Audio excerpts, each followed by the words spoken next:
Hello, dear fans, friends, and subscribers of Cricket Happenings. This is your host Ram, welcoming you to your favorite cricket show, the Cricket Happening Show. I can tell you that this Cricket Happening Show is going to come up with some amazing cricket news today. And yes, there are going to be a lot of people who are going to be stunned by this cricket news that I'm going to talk about. Many people have already known about it, but on my show, I normally make it a point to look into what is so special about that particular day. And today is one of those special days in cricket because something amazing has happened, and this news is coming in from Pakistan. So I'll be talking about that. So definitely, I'm going to start off with that because that is going to be the cream news, which is going to dominate the cricket headlines now because this is something which is an amazing thing which has never happened in cricket. No one has seen this happen. So that is something that I'm going to talk about. Now, the next thing is that tomorrow the test series starts between India and New Zealand. So the test series between India and New Zealand kicks off. So I'm going to do a preview. But as I said first, I just can't wait to talk about this. And this is as exciting as it can be. I mean, this is something, as I said, in cricket, one has seen that we have seen different things happen. A carom ball come up, then the Chinaman bowling, which is now becoming like a lot of bowlers are getting into the Chinaman bowling, which was rare at one stage. And now things have, a lot of things have happened. I mean, with the innovation of the T20 coming into focus, we saw the slower bouncer, the slower Yorker, a lot of things. And then in the batting, we have a lot of innovations. But have you ever heard about something that has never ever happened in cricket? This is something. There is a boy by the name Yasir Jan. His name is Yasir Jan. He's a 21-year-old bloke from Pakistan, and he has really created some really big cricket news, I would say. And the reason being, this man Yasir Jan can bowl with both the hands. In fact, this was what happened really was Aqib Javed. They were the Pakistan Super League, as you know. It was launched, as you know, last year. The Pakistan Super League, Lahore Qalandars, they are a franchise, and they were actually hunting out for some good bowlers.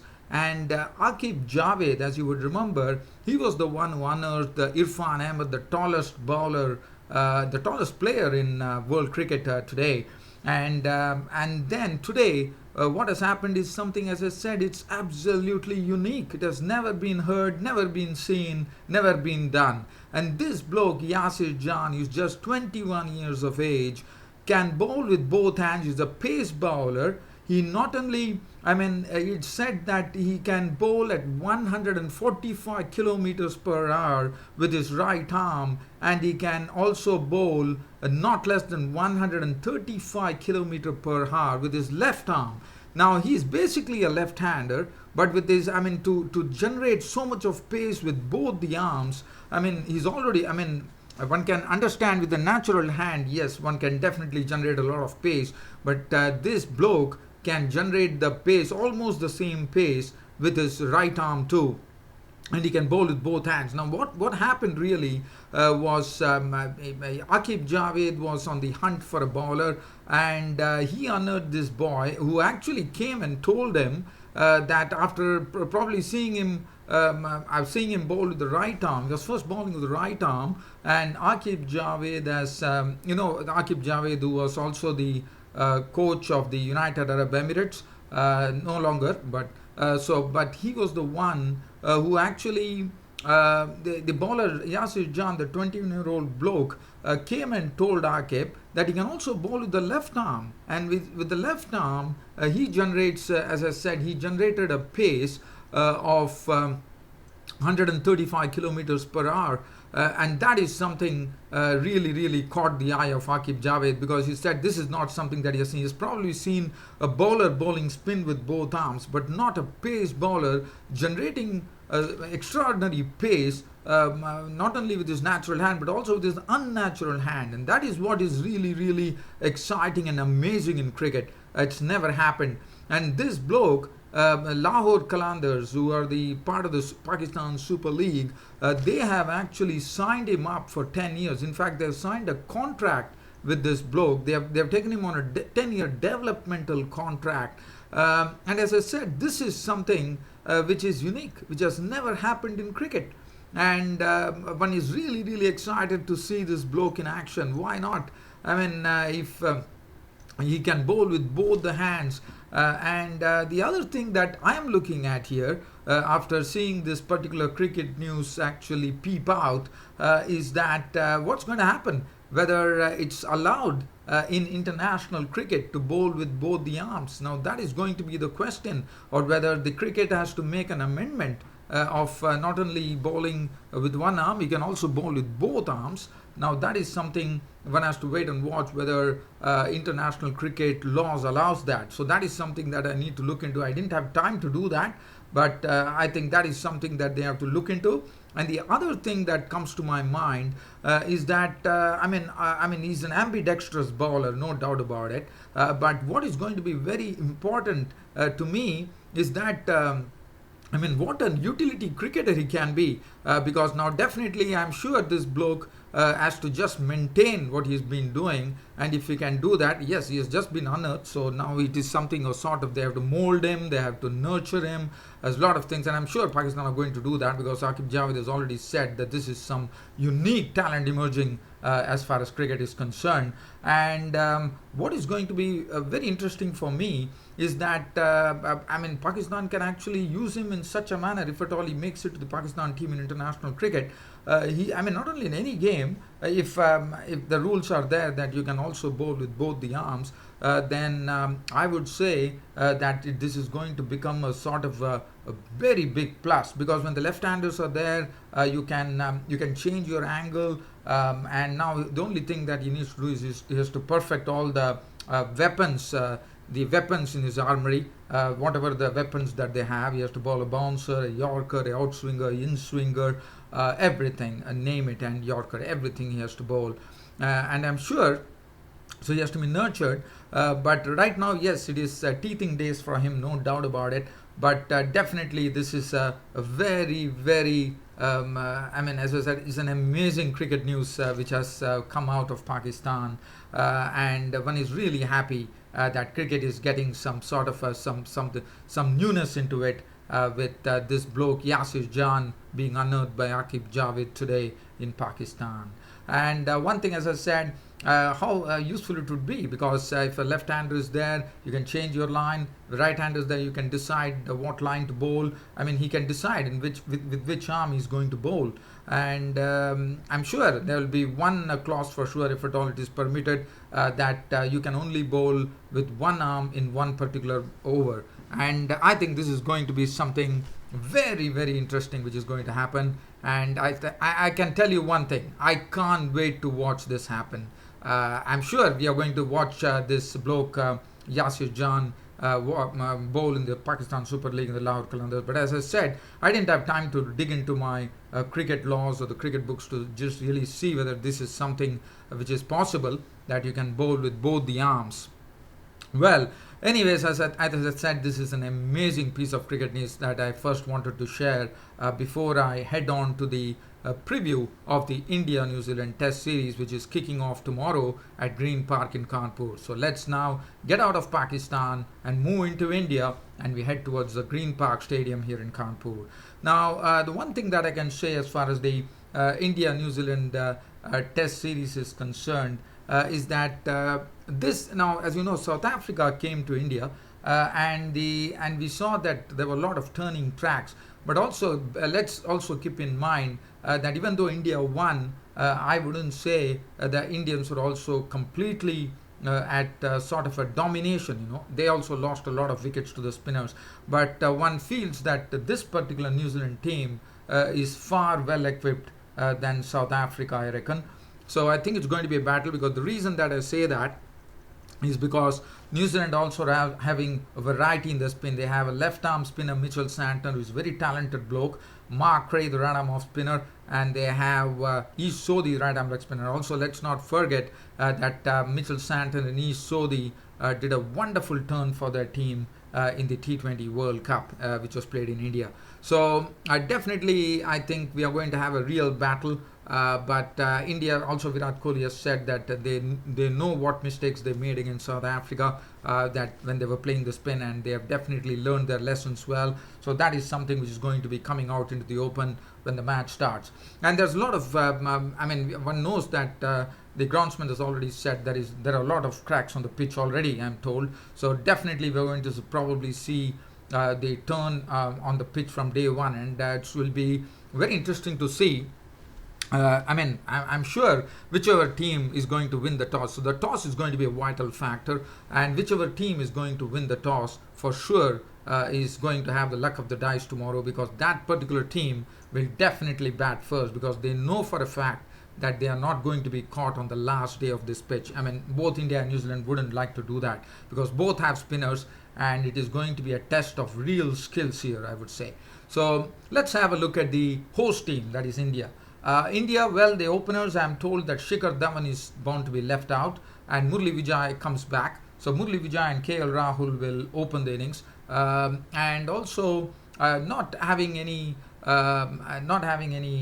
anything against Shikhar Dhawan. He's also a good player, but the competition has made it. And Murali Vijay and KL Rahul, to me, would gel well. The reason being that both are from South, and probably the understanding would be better. But again, as I said, I am not saying that Shikhar Dhawan is also a very good player, just a matter of competition.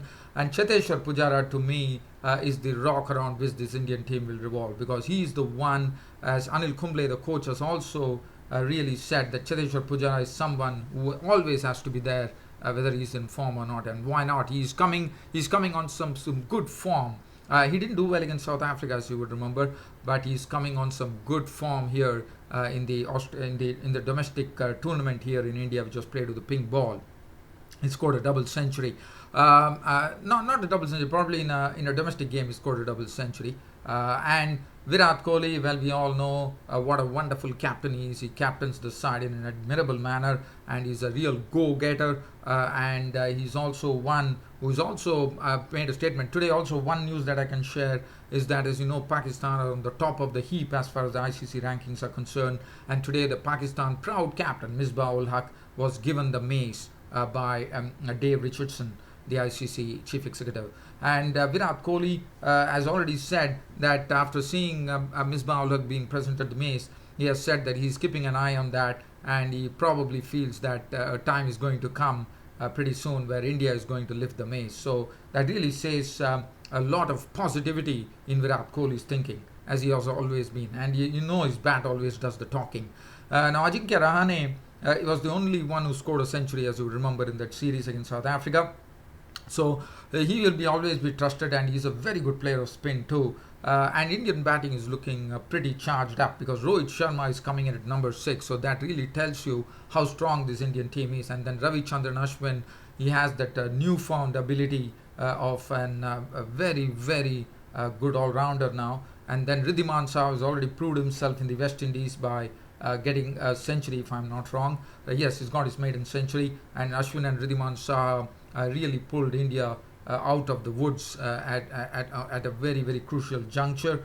And then the pace bowling. Now, yes, they're going to miss Ishan Sharma, but the bowling is going to be in the hands of Bhuvneshwar Kumar, and I think it's going to be well. I'm just trying to see. India have only Bhuvneshwar Kumar, and whether they have Umesh Yadav, but it looks like they are going to go with a three-pronged spin attack here. Ravichandran Ashwin, the other day, dear fans and subscribers, I do apologize. There was an error on my part when I said that Ravichandran Ashwin has already reached 200 wickets. I'm sorry about it. In fact, this test series will give him an opportunity to become the fastest Indian spinner to 200 test wickets. So Ashwin has 7 wickets to actually get on to that particular coveted mark there. And then Ravindra Jadeja, left arm spinner, and also Amit Mishra, the right arm leg spinner. And you know, on a turning track, Amit Mishra can be absolutely deadly. And Ashwin, there's nothing to even say Ashwin what he can do if the pitch is going to turn. And as far as New Zealand are concerned, there are a lot of players who have come here for the first time. Now, Tom Latham is probably having his first dig at India in India, and it will be interesting to see how Tom Latham goes. Martin Guptill is going to open the innings. There was a lot of talk about Luke Ronke, but definitely it's going to be Martin Guptill who's going to open the innings. And then they have Kane Williamson, who's going to be captaining the side. It's his first Test tour of India, and we know Kane Williamson is a marvelous player of spin, and he himself is another one who is almost in the class of Virat Kohli. So there are two, I would say, two very, very, two players of the real future for world cricket who would be tossing it out in the middle tomorrow. Ross Taylor brings all his experience there. Henry Nichols gets an opportunity. He's also touring India for the first time, so that'll be interesting. And then BJ Watling, what a perfect Test player he is. He can really grind the bowling all day. And then the spinners, as I said, a lot of variety. Mitchell Santer, the left arm spinner, is a good all-rounder too. He's a good bat. Mark Craig can also a very useful bat too, and as right arm off spinning. Ish Sodhi is the right arm leg spinner. And then they have Trent Bolt. Tim Southee definitely missed. India missing Ishan Sharma. And Neil Wagner, or definitely is going to be Neil Wagner, but definitely probably they're not going. Neil Wagner might not probably, this pitch might not be to his real liking, because probably to generate any reverse swing or probably even say any bounce, it's going, because basically Neil Wagner relies on the bounce a lot, and one does not know whether he would be in a position to generate that bounce that he's looking out for, because if any with bounce he would be someone who would be very handy, but with no bounce on this, one has to wait and watch really. If there is even little bounce, I think Neil Wagner can exploit it. He's a capable bowler. Dear fans, as I said, it's almost time for me to end this cricket show now. I hope you all enjoyed this cricket broadcast of mine, and as I said, I'm leaving you with this amazing cricket news that Yasir Jan, a boy from Pakistan, a 21-year-old, has been located who can bowl with immense speed with both the arms, and that is something which is an amazing cricket news, I would say. And I'll be seeing you all, dear fans and subscribers, tomorrow. Till such time that happens, this is your host Ram saying good night.